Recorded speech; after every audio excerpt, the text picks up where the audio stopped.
kami hormati rekan-rekan media yang ada di Prabu Muli, yang kami hormati Kasitipsus, Kasih Detail dan rekan-rekan penyidik pada Kejari Prabu Muli.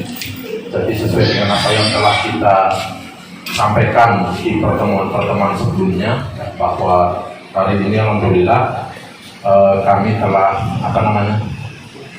melakukan satu tahapan terkait dengan penanganan perkara tindak pidana korupsi dalam pemberian fasilitas kredit modal kerja konstruksi. Nampaknya saya yakin sudah pada paham semua pada PT KDI tahun 2017 tahun 2019 untuk penyidikan 80-90% sudah kita prosesnya sudah kita tempuh, dan hari ini kami akan menyampaikan bahwa dari hasil penyidikan kami telah melakukan ekspos atau gelar perkara oleh tim penyidik serta rekan-rekan jaksa yang ada di Kejari Prabu Muli, dan dari hasil ekspos tersebut telah disepakati bahwa terkait dengan penyidikan perkara dimaksud, perkara yang pemberian kredit modal kerja konstruksi, kami teman-teman penyidik dan peserta ekspos telah menyepakati bahwa proses ini kita tingkatkan dengan penetapan tersangka. Adapun tersangka yang kami tetapkan berjumlah 2 orang, satu inisial FD dan yang kedua inisial IH. Untuk tersangka pertama, dia merupakan hasil audit BPKP. Secara resminya yang ada stempel tanda tangan komplit kita belum terima, tapi secara draft ataupun mungkin tinggal kita ambil ya, itu sudah kita terima hasilnya. Intinya bahwa ada pelanggaran dalam proses pengajuan kredit tersebut.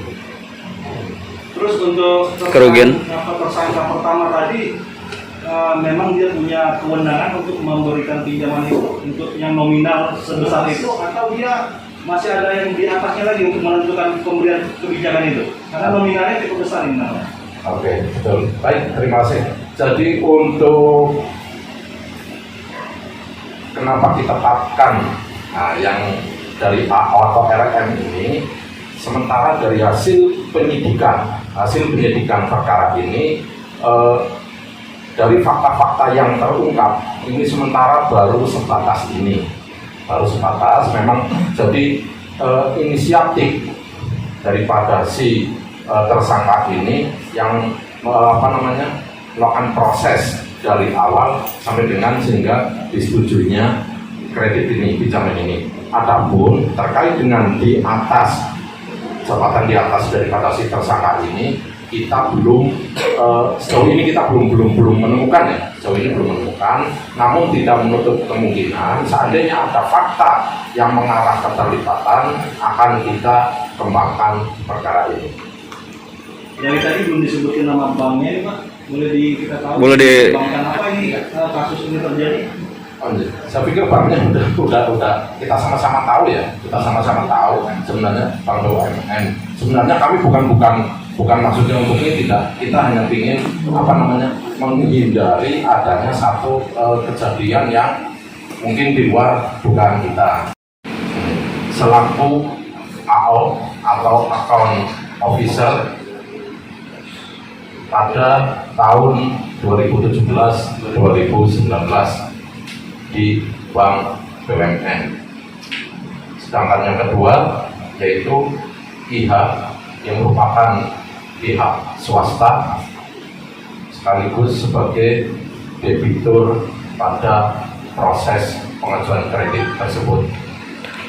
Adapun sangkaan pasal yang kami terapkan yaitu pasal 2 ayat 1 junto pasal 18 Undang-Undang Tindak Pidana Korupsi, yaitu Undang-Undang Nomor 31 Tahun 99 yang telah dirubah maupun ditambah dengan Undang-Undang Nomor 20 Tahun 2021.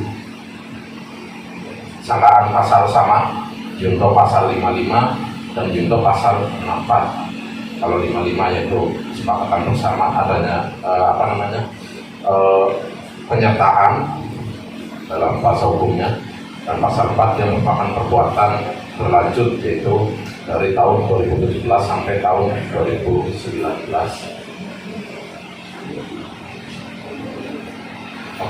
Untuk 2 tersangka sudah dilakukan penahanan atau belum, Pak? Baik, terima kasih. Untuk penahanan kita belum, karena kita baru akan merencanakan pemanggilan pemeriksaan yang bersangkutan dalam kapasitas sebagai tersangka. Jadi sebagai tersangka belum kita panggil sama sekali. Rencana pemeriksaannya sendiri kapan? Ini nanti dalam waktu dekat akan kita jadwalkan. Kemarin sudah dilakukan audit oleh BPKP. Terus hasil audit apakah ada kesalahan prosedur atau seperti apa ini? Pak Pemuli. Tapi yang jelas bank plat merah atau bank BUMN. Jadi kalau dari hasil, ini kalau dari hasil audit BPKP, karena kita telah bermohon surat ke BPKP, jadi kira-kira terkait dengan pelanggaran yang terjadi dalam proses pengajuan kredit ini, yaitu yang pertama,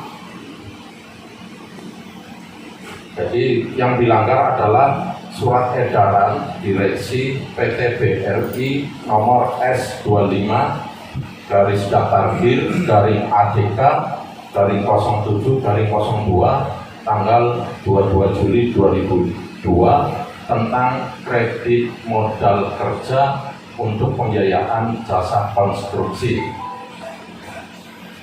beserta perubahannya, di mana untuk poin pertama bahwa kredit modal kerja konstruksi adalah modal kerja untuk membiayai kebutuhan modal kerja kontraktor yang memperoleh kontrak pengadaan atau penyelesaian suatu proyek. Nah, dalam fakta penyidikan ternyata bahwa kontrak pengadaan ini kan bukan sama si debitur. Nah, ini yang pertama. Terus yang kedua, faktor-faktor yang perlu diperhatikan dalam pemberian KMK konstruksi adalah dalam hal debitur atau calon debitur berkedudukan sebagai subkontraktor, maka dalam kontrak kerja antara bohir dengan kontraktor utama harus memuat klausula bahwa pelaksanaan proyek dapat disubkontrakkan. Dalam kasus ini kami terutama teman-teman penyidik berpendapat bahwa ini tidak ada proses subkontrak. Yang ada adalah proses pinjam bendera dengan besaran fee sebesar 2%. Jadi dia bukan subkon tapi adalah pinjam bendera. Nah, ini kan.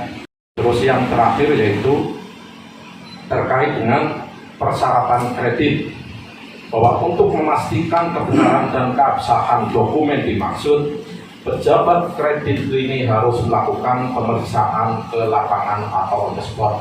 Inilah yang mengakibatkan sehingga kami menetapkan AO ataupun RM kita tetapkan sebagai tersangka, karena proses ini setelah kita dalami dalam proses penyidikan baik berupa keterangan saksi maupun dokumen yang ada, ternyata pemeriksaan ke lapangan ini tidak sebagaimana mestinya.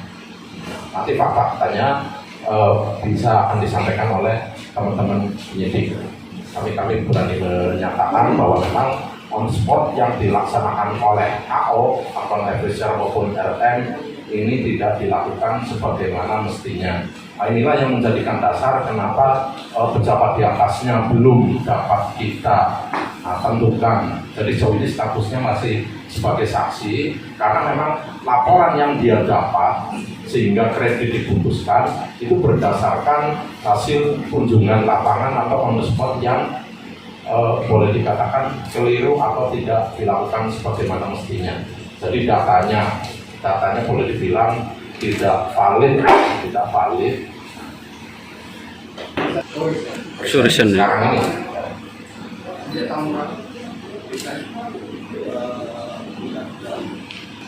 Pak, kalau keberadaannya sendiri sekarang ada di Prabu Muli atau di luar kota? Kalau untuk keberadaan yang bersangkutan karena sebelumnya dalam proses pemeriksaan yang bersangkutan juga selalu kooperatif ya, artinya memenuhi panggilan dan posisi saat ini masih berada di dalam. di Prabu Muli. Pak, kalau dari hasil pemeriksaan BPKB itu berapa nilai kerugian akibat kasus ini? Jadi kalau berdasarkan hasil audit perhitungan kerugian keuangan negara yang telah dilakukan oleh BPKP, kerugian negara yang diperoleh sebesar 5.967 juta rupiah. 5 miliar. Itu merupakan nilai total dari seluruh pinjaman yang telah diberikan atau dicairkan oleh kreditur kepada debitur. Jadi dasar perhitungannya pertimbangan dari BPKP dianggap sebagai total loss ya. Total loss. Karena pinjaman yang seharusnya atau layak yang didapatkan oleh debitur dianggap 0 rupiah karena tadi ada pelanggaran prosedur yang tidak sesuai ketentuan pedoman pelaksanaan kredit dari sejak proses pengajuan, analisa kredit, terus kemudian pencairan sampai dengan penarikan pinjaman.